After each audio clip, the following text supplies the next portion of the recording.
बिहार के सुल्तानगंज से लेकर बाबा बैद्यनाथ धाम तक की एक कावड़ यात्रा चल रही थी और वहीं पर बिहार पुलिस की एक महिला पुलिसकर्मी जिसकी ड्यूटी उस कावड़ यात्रा में थी, तभी अचानक से वह अपने जूते खोलती है और एक कावड़िए के साथ पैदल पैदल चलने लगती है। जब और पुलिसकर्मी ये देखते हैं कि भाई देखो इसके साथ पैदल पैदल चल रही है, इसका क्या कारण हो सकता है, तो उस कावड़िया जो होता है उसके पैरों में थोड़ी सी थकान की वजह से लंगड़ाहट आ रही थी और वो सोचने लगते हैं कि देखो मैडम कितनी अच्छी हैं, इस बेचारे का हौसला बढ़ाने के लिए इसके साथ नंगे पांव चल रही हैं ताकि अच्छी तरह से चल सके। ऐसा सोचकर वे इस बात को मनी मन मंथन कर रहे थे, लेकिन उसी समय वो जो कावड़िया होता है वह एक जो शिविर होता है, सेवा शिविर, उसके अंदर घुसता है और वहां पर जाकर जैसे वो अपनी कावड़ को अच्छी तरह से रखकर एक कुर्सी पर बैठता है, तो उसके बाद जो महिला पुलिस इंस्पेक्टर होती हैं वो अपनी टोपी को उतार कर एक जगह रखती हैं और रखने के बाद उस कावड़िए के पैर धोने लगती हैं, गंदे पैरों को। अब इस बात को देखकर वह और भी हैरान हो जाते हैं और सोचने पर मजबूर करने वाली ये बात होती है कि एक महिला पुलिसकर्मी इस तरह से एक कावड़िए के पैर क्यों धो रही है। कौन थी वह महिला पुलिसकर्मी और किस वजह से वो कावड़िए के पैर धो रही थी, पूरी सच्चाई के बारे में जानने के लिए वीडियो को अंत तक जरूर देखें। बिहार के सुल्तानगंज से लेकर देवघर बाबा बैद्यनाथ धाम तक की कावड़ यात्रा में एक अंजलि नाम की महिला पुलिसकर्मी की ड्यूटी होती है, जो कि अपनी ड्यूटी को निष्ठा और ईमानदारी के साथ निभाया करती है। वह यहाँ पर गाड़ियों को लाइन से चलाने में और कावड़ियों को यात्रा ना होने पाए इसलिए जी तोड़ मेहनत कर रही थी और तभी अचानक से उसकी नज़र एक कावड़िए पर पड़ती है जो कि बोल बम बोल बोल कर धीरे धीरे चल रहा था और उसके पैरों में शायद छाले पड़ चुके थे। अब जैसे वो उसे देखती है तो देखते उसे पहचान लेती है, क्योंकि सामने जो व्यक्ति था वह और कोई नहीं, आज से 5 साल पहले जिसके साथ उसने अपना जीवन का वो अध्याय खत्म किया था जिससे वो बहुत आगे जा सकती थी, वही उसका पति था जिसका नाम होता है राजेश। अब राजेश को जैसे वो लंगड़ाते हुए कावड़ लाते हुए देखती है तो उसके बाद उसे बड़ी हैरानी होती है, लेकिन फिर भी वह उसे देखकर अपनी कुछ पुरानी यादों में खो जाती है, क्योंकि उन दोनों ने एक दूसरे से कभी प्यार किया था और प्यार करके शादी की थी। लेकिन बाद में कुछ परिस्थितियां ऐसी हो गई जिनकी वजह से जो लड़का होता है वह उसे दहेज के लिए परेशान करने लगता है और उसी वजह से उसने अपनी पत्नी को छोड़ दिया था शादी के 2 महीने बाद ही। उस दिन से लेकर आज तक यह उससे अलग रह रही है और अलग रहने के बाद ये एक पुलिस वाली तो बन जाती है, लेकिन वो प्यार अभी भी कहीं ना कहीं इसके दिल में जीवित है। इसीलिए जब वो उसे देखती है लंगड़ाते हुए आते हुए तो उसके बाद वो सोचने लगती है कि क्यों ना इसके साथ चलूं और इसे बातचीत करके देखो कि भाई ये जो महलों में रहा करता था, क्योंकि उनका बहुत आलीशान घर था, पिता के पास अच्छा खासा रुपया पैसा था और गाड़ियों में घूमा करते थे, वो भला कावड़ लेने के लिए क्यों आया है। ऐसा सोचकर वह अपने जूते उतारती है और जूते उतारने के बाद उसके साथ साथ ही नंगे पैर चलने लगती है। अब जो राजेश होता है वह अपनी कावड़ की धुन में नीचे की तरफ सर करके बस चले जा रहा था लंगड़ाते हुए, और यहाँ पर जो अंजलि होती है वह उसके साथ साथ चले जा रही थी। और पुलिसकर्मी देखते हैं कि भाई लगता है मैडम जी को देखो कितना हौसला बढ़ा रही हैं इन लोगों का और बहुत अच्छी मैडम जी हैं। लेकिन तभी अचानक से जो अंजलि होती है वो बातों की शुरुआत करती है और कहने लगती है कि राजेश तुम्हें क्या ज़रूरत पड़ गई ये सब कुछ करने की। अब इस बात को सुनते ही यहाँ पर जो राजेश है वो उस तरफ देखता और देखते ही एकदम से हैरानी सी में शांत सा हो जाता है। चल तो रहा था लेकिन हक्का बक्का सा उसकी तरफ देखने लगता है। अब जैसे वो हक्का बक्का सा उसकी तरफ देखता है तो तभी अचानक से यहाँ पर जो अंजलि होती है वह कहने लगती है कि अरे क्या हुआ, मैं पुलिस इंस्पेक्टर बन गई हूँ अपनी मेहनत से, इसमें गलती क्या है, और यहाँ पर मेरी ड्यूटी थी और मैंने जब तुम्हें देखा तो तुमसे पूछने के लिए आ गई। तुम तो महलों में रहा करते थे, रुपए पैसों की तुम्हारे पास कोई कमी नहीं है, फिर आज इस तरह से नंगे पैर तुम कावड़ क्यों लेकर जा रहे हो। तो इस बात को सुनकर जो राजेश होता है वह कहता है कि तुमसे मतलब, तुम अपना काम करो और मुझे अपना काम करने दो। इस बात को सुनकर यहाँ पर जो अंजलि है वो समझ जाती है कि शायद अभी तक गुस्से में है, क्योंकि जब अंजलि ने वो घर छोड़ा था तो 2-4 बातें इसने भी एक्स्ट्रा राजेश को बोल दी थी और जिन बातों की वजह से इन दोनों में गहरा मनमुटाव हुआ था। इसके बाद वह फिर से अपना सर नीचे की तरफ करता है और चलने लगता है, लेकिन तभी अंजलि की नज़र उसके पैर के छालों पर चली जाती है और वो छाले काफ़ी ज़्यादा बुरी हालत में थे। और उसके बाद अंजलि कहने लगती है कि देखो आगे एक सेवा शिविर है और वहाँ पर थोड़ी देर रेस्ट कर लो, वरना आगे चलने लायक तुम नहीं रह पाओगे। और भोले बाबा कहाँ ये कहते हैं कि मेरी वजह से अपनी शरीर को बेकार कर लो। बस ये है कि हाँ आपको भक्ति करनी है तो भक्ति करने का भी एक अलग तरीका होता है। इस बात को सुनकर जो राजेश होता है वह उसकी तरफ देखता तो है, लेकिन ज्यादा गौर इस बात पर नहीं करता और चलता चला जाता है। तो वो कहने लगता है कि क्या हुआ राजेश, कोई परेशानी है तो मुझे बता सकते हो। तो वो कहता है कि हाँ, परेशानी वैसी कुछ नहीं है, बस पैर में थोड़ा दर्द हो रहा है और ठीक है तुम कह रही हो तो आराम कर लेता हूँ। ऐसा कहकर जो राजेश होता है वह उस सेवा सबर के अंदर घुस जाता है और वहां पर अपनी कावड़ को रखने के बाद एक प्लास्टिक की कुर्सी पड़ी हुई थी उस पर आकर बैठ जाता है। अब जैसे वो बैठता है और अपने पैरों को ऐसे करा हुआ था कि जैसे बहुत ज्यादा दर्द हो रहा हो, तो उसके बाद जो अंजलि होती है उससे अपने प्रेमी का वो दर्द नहीं देखा जाता और उसके शरीर पर वर्दी भी है और वर्दी की गरिमा को भी बचाना है। तो उसके बाद वह थोड़ी देर तक सोचने के बाद एक बर्तन में थोड़ा सा पानी लेकर आती है और अपनी टोपी को उतारकर पहले रख देती है एक साइड में, और उसके बाद उस पानी को उसके नीचे रखती है और कहती है कि अपने पैरों को इसमें डालो, मैं धो देती हूँ। अब इस बात को सुनकर जो राजेश होता है वो कहता है कि क्यों दिखावा कर रही हो इन सब चीज़ों का, इनका कोई मतलब नहीं है और क्यों तुम मेरे पैर धोना चाहती हो। तो वो कहती है कि देखो वैसा कुछ भी नहीं है, मैंने सुना है कि जो कावड़ लेकर चला करता है वो भोले का प्रारूप होता है, तो अपने आराध्य की पूजा करना कौन सी बुरी बात है। मैं तो केवल इस बात से तुम्हारी सेवा करना चाहती हूँ और कोई मोटिव नहीं है, अगर तुम ऐसा ही कह रही हो तो। इस बात को कहकर अंजलि थोड़ा सा गुस्से में उसकी तरफ देखती है। तो इसके बाद राजेश भी अपने पैरों को आगे कर देता है और यहाँ पर वह उसके पैरों को धोने लगती है। थोड़ी देर पैर वगैरह धोने के बाद जो राजेश होता है वो दोबारा से खड़ा होता है और बोल बम का नाम लेकर फिर से चलने लगता है। अंजलि जब देखती है कि चलने लगा है तो उसके बाद उसके साथ साथ वो फिर से चलने लगती है और अंजलि और राजेश कदम से कदम मिलाकर चलने लगते हैं। और रास्ते में जो उसका काम था, यानी कि भीड़ को सही तरह से व्यवस्थित करना, किसी को कोई परेशानी ना हो पाए, गाड़ियों को एक साइड में चलाना, उसको वो करती रहती है, लेकिन नंगे पांव से चलती रहती है। और उसने अपने पुलिस वालों को औरों को आदेश दे दिया था कि तुम लोग पीछे पीछे धीरे धीरे गाड़ी लेकर आओ। यहाँ पर जो पुलिस वाले होते हैं जब ये देखते हैं कि भाई वो तो उनके पैर धो रही है और उसी एक ही कावड़िए के साथ चल रही है, तो उसे लगने लगता पुलिस वालों को कि शायद ये मैडम का कोई जानने वाला है, शायद कोई सगा संबंधी भी हो सकता है, इसीलिए उसके पैर वगैरह धोए हैं। ऐसा सोचकर पुलिस वाले फिलहाल तो पीछा छोड़ देते हैं और उसके बाद जो अंजलि है वो उसके साथ कदम से कदम मिलाकर चलती है और रास्ते में बातें करने लगते हैं दोनों। यहाँ पर जो राजेश है वह कहने लगता है कि तुम शादी कर ली तुमने। तो यहाँ पर जो अंजलि है वो कहती है कि तुम्हें इससे क्या मतलब है, तुम अपना काम से काम रखो, मेरी शादी हो या ना हो, हाँ इतना जान लो कि मैं पुलिस में लग चुकी हूँ और अब मेरे पास रुपए पैसों की ज़रूरत नहीं है, अपनी इच्छाएं मैं अपने हिसाब से पूरा कर सकती हूँ। जब राजेश ये बात सुनता तो उसके मन में बहुत ज़्यादा प्रश्न उठते हैं कि क्या इसने शादी की है या नहीं की। और उसके बाद वो कहता है कि देखो अगर तुम मेरे साथ चलना चाहती हो तो मुझे ये बताओ कि क्या तुमने शादी की। तो उसके बाद वो कहती है कि नहीं, शादी वगैरह मैंने कुछ भी नहीं की है, बस तुमसे जब अलग हो गई थी तो उसके बाद सोचा कि जब पत्नी होकर भी किसी और के ऊपर डिपेंड रहना है तो इससे अच्छा तो पत्नी होने से पहले ही अपनी कुछ सरकारी नौकरी होनी चाहिए ताकि अपने पैरों पर खड़ी हो, या कोई भी ऐसा रोजगार होना चाहिए जिससे पति से पैसे मांगने ही ना पड़े। क्योंकि हमारा दोनों का एक दूसरे से जो अलग अलग हम लोग हुए थे वो केवल उसी वजह से हुए थे कि मैं तुमसे पैसे के लिए डिमांड किया करती थी कि भाई मुझे ये सामान चाहिए वो सामान चाहिए, और अगर मैं खुद कमाती तो ऐसी कोई नौबत ही नहीं आती।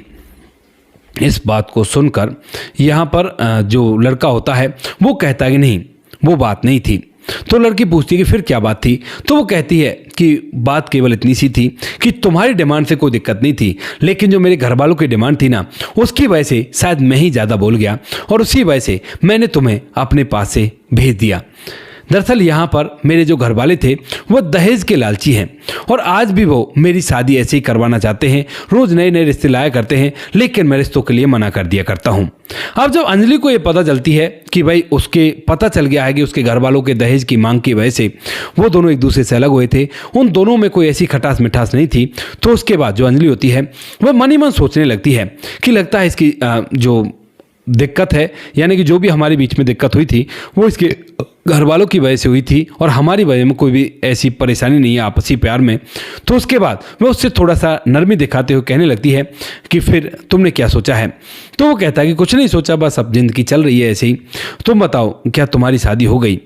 अब इस बात को सुनकर, यानी कि पूरी बात जब उसने सुनी है तो वो भी सोच लेती है कि बता ही देती हूँ इसको, बेचारा बार बार पूछ रहा है। तो वो कहती है कि नहीं शादी नहीं हुई है, मैं पुलिस क्वार्टर में रहा करती हूँ फलानी जगह पर और वहीं पर अपने जीवन को जिया करती हूँ। इसके बाद दोनों साथ साथ चलते हैं और भी कई सारी बातें करते हैं। वो पूछती है कि तुम कावड़ क्यों लेकर आए हो, तो वो बताता है कि कुछ नहीं, बस एक दिन ऐसे ही बैठा हुआ था और तभी अचानक से एक बार मेरा मन विचलित हो रहा था, तो मैं अपने दोस्त के पास जाता हूँ और वह मुझे अलग ही ज्ञान देने लगता है। कहता है कि भक्ति किया करते हैं और उससे मन का जो विचलितपन है वो दूर हो जाया करता है। तो इसीलिए मैंने सोचा कि सावन भी चल रहा है तो क्यों ना मैं कावड़ ले आता हूँ। कावड़ के चक्कर में यात्रा भी हो जाएगी, एक अलग से एडवेंचर भी हो जाएगा और इसीलिए मैं कावड़ लेने चला गया। खास कोई मोटिव ऐसा नहीं है। उसके बाद वो कहती है अच्छा तो एडवेंचर के लिए आए हो, तो वो कहता है कि हाँ एडवेंचर के लिए आया हूँ। उसके बाद वो लोग बातें करते हुए आगे की तरफ बढ़ते हैं और बढ़ते बढ़ते अब वो बॉर्डर आ जाता है बिहार और झारखंड का, जहाँ से आगे इस लड़की जिसका नाम अंजलि होता है उसकी ड्यूटी नहीं थी और वो उससे आगे नहीं जा सकती थी। अब जैसे वो बॉर्डर आता है तो वो एकदम से पीछे रुक जाती है और अब तक वो दोनों एक दूसरे से बात करके इतने फ्रैंक हो चुके थे कि यहाँ पर वो चाहता था कि वो उसके साथ साथ चले और दोनों एक साथ जल अभिषेक करें। लेकिन इस बात को सुनते ही जब वह रुक जाती है और वह कहती है कि बस इससे आगे मैं नहीं जा सकती, इस बात को सुनते ही जो लड़का राजेश होता है वो कहता है कि क्यों, आ जाओ आगे, एक साथ जल अभिषेक करेंगे। भले ही हम लोग एक दूसरे से अलग रहा करते हैं लेकिन कभी हम दोनों एक दूसरे से प्यार तो किया करते थे। लेकिन अंजलि कहती है कि नहीं, मेरी वर्दी मुझे यहीं तक की इजाज़त देती है और इससे आगे मैं नहीं जा सकती। इसके बाद यहाँ पर जो लड़का होता है वो कहता है कि अरे तुम ऐसा क्यों कह रही हो, अपनी छुट्टी ले लो ड्यूटी से, वर्दी को उतार दो थोड़ी देर के लिए, मेरे साथ जल अभिषेक तो करवा सकती हो। लेकिन वो कहती है कि नहीं, ड्यूटी से गद्दारी नहीं कर सकती, ड्यूटी की वजह से ही आज मैं सर उठाकर अपना जीवन जी रही हूँ।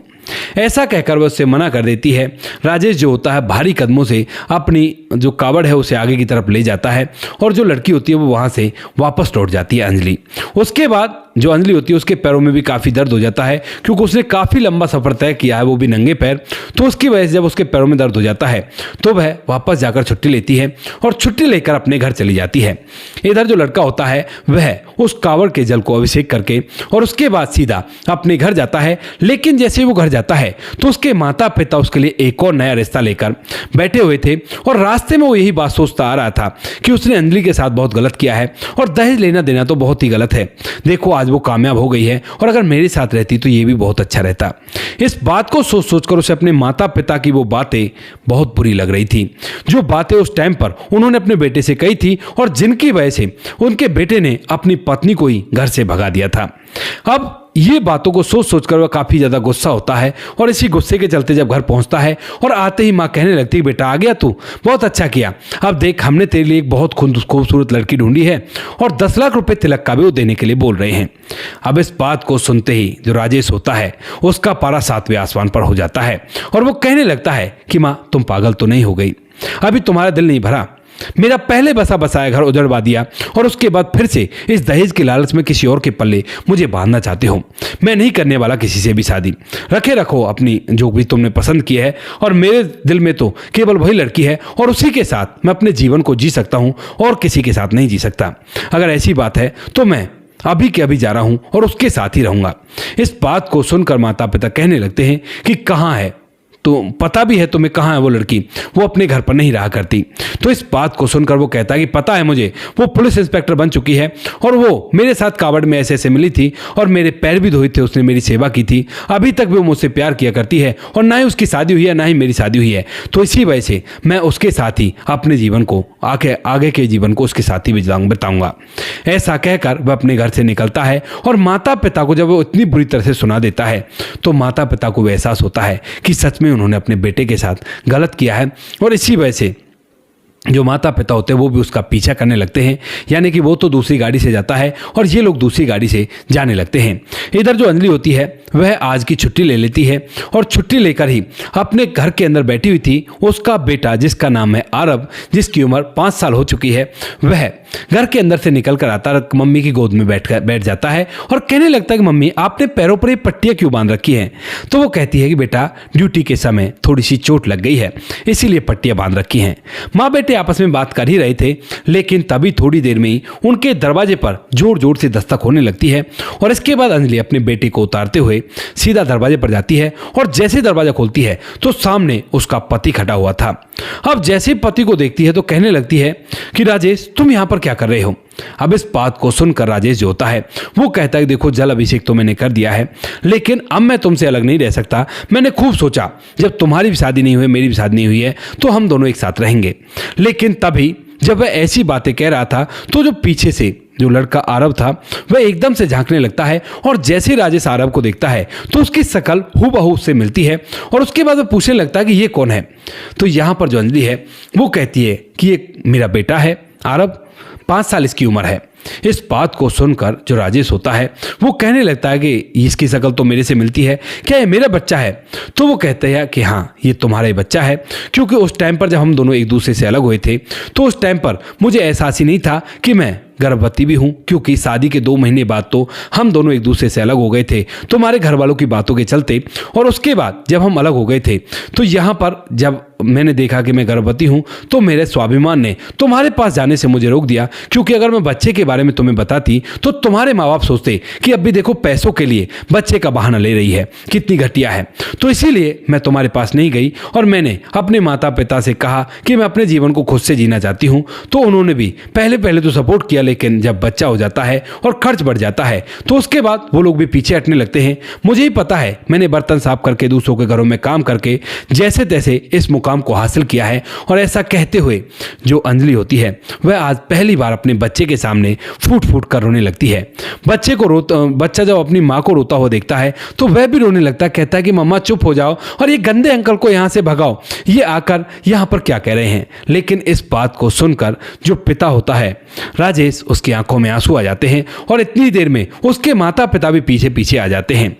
जैसे माता पिता आते हैं तो राजेश की नज़र अपने माता पिता पर पड़ती है और राजेश के माता पिता की नज़र अपने पोते यानी कि जो लड़का होता है आरव उस पर पड़ती है। उसको देखकर वो भी बहुत चक्के रह जाते हैं। तभी यहाँ पर जो बेटा होता है राजेश, वह अपने माता पिता को खरी खोटी सुनाते हुए कहने लगता है कि यही सुनना बाकी रह गया था, ये मेरा बेटा है, मेरा अपना खून, और ये मुझसे आज अंकल कह रहा है। ये सब कुछ आप लोगों की वजह से है, आप लोगों का लालच नहीं होता तो ऐसा कुछ भी नहीं होता। यहाँ पर वह अपने माता पिता को खूब खरी खोटी सुनाता है और जब माता पिता को खरी खोटी सुनाता है तो यहाँ पर सास ससुर अपनी बहू की तरफ बढ़ते हैं और कहते हैं कि बहू माफ कर दे, बहुत बड़ी गलती हो गई, आज तू हमें माफ कर दे वरना हमारा बेटा हमेशा हमेशा के लिए हमसे छिन जाएगा और जो भी गिला शिकवे हुए हैं उन्हें मिटा दे। बेटे ने हमें बता दिया कि तेरी भी शादी नहीं हुई है, ये भी शादी अभी तक नहीं किया है, तो दोनों एक साथ रहो, चलो मेरे साथ और घर में रहना। इस बात को सुनकर अंजलि पहले तो मना करती है, कहती है कि लालची लोगों के घर में नहीं जाना, लेकिन फिर वह उसके पैरों की तरफ जब बढ़ते हैं तो यहाँ पर वो एकदम से पीछे हट जाती है और कहती है देखो आप मेरे माँ बाप की उम्र के हो और ऐसा तो बिल्कुल ही मत करो। इस बात को सुनकर यहाँ पर जो लड़का होता है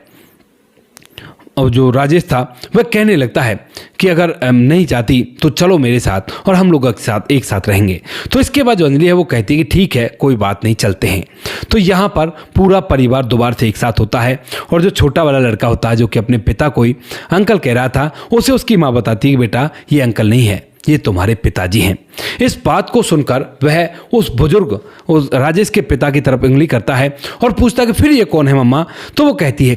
कि बेटा ये तेरे दादाजी हैं। तो उसके बाद वो कहता है कि फिर तो ये मेरी दादी माँ होंगी। तो वो कहती है कि हाँ बेटा ये तेरी दादी माँ है। इसके बाद जो 5 साल का बच्चा था वह भाग कर अपने दादा की तरफ जाता है, कहता है कि सबके दादा देखे थे मैंने, लेकिन मेरा दादा आज मैंने पहली बार देखा है। और मम्मा से जब पूछा करता था ना तो मम्मा एक ही बात कहा करती थी कि अभी बेटा बड़े हो जाओ फिर उसके बाद दादा के पास चलेंगे। तो इसका मतलब हम बड़ा हो गया ना दादाजी। तो उसके बाद उसका दादा उसे गोद में उठाता है और आंखों में आंसू भर लाता है, कहता है कि हाँ बेटा बड़ा हो गया तू,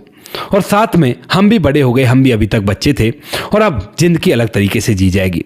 वो लोग आज तक भी अपने जीवन खुशियों के साथ जी रहे हैं और कोई भी कैसी भी दिक्कत नहीं है। तो दोस्तों ये थी आज की कहानी। आपको जैसी भी लगी हो कमेंट सेक्शन में बता देना। वीडियो अच्छी लगी तो वीडियो को लाइक और चैनल को सब्सक्राइब जरूर करें ताकि हमें थोड़ा सा हौसला मिल सके आप लोगों के लिए ऐसी अच्छी वीडियो बनाने के लिए। इन कहानियों को सुनाने का उद्देश्य किसी को परेशान करना बिल्कुल भी नहीं है। ये कहानी आपको इसलिए सुनाई जाती है ताकि आप लोग इन कहानियों में से कुछ ना कुछ सीख सको और अपने जीवन में उस चीज़ को अप्लाई कर सको। मिलते हैं किसी नेक्स्ट वीडियो में नए टॉपिक के साथ, तब तक के लिए जय हिंद, जय भारत,